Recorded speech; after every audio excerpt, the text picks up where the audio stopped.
So till now we have calculated first part. Now for the second part, we have to verify the inverse square law is equal to k upon r square. That intensity as we increase the distance changes 1 by r square in the form. So for that we will take.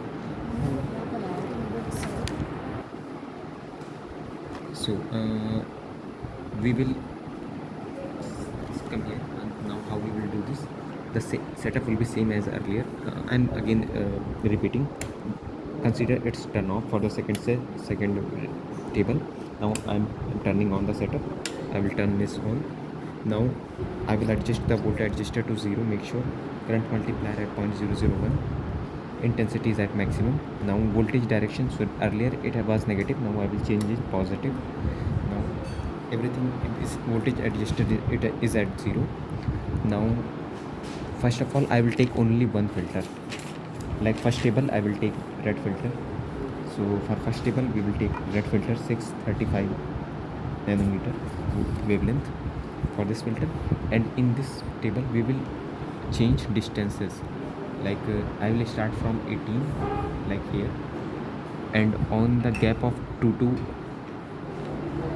centimeter, I think it's centimeter, right? On the gap of 2 centimeter I will take readings. Like for example on 18 I will take the value of the current. Like current is 1.29 at 18 for red filter.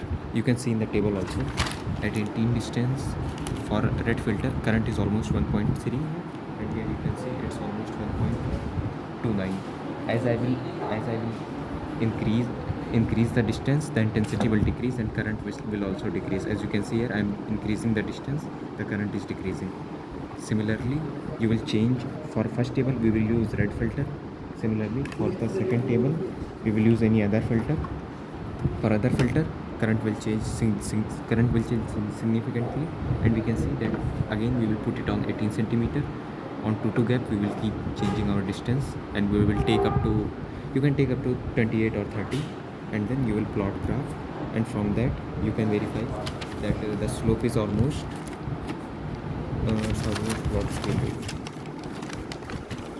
here from 1 by r square into 10 to power 3. You will plot graph, and from there you can see the linear. You will plot graph like you will here.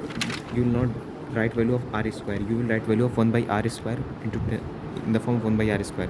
So the graph will be linear if you will take 1 by r square value. So that's why the graph is coming linear, since we are considering 1 by r square value on x-axis, and on y-axis we are taking intensity.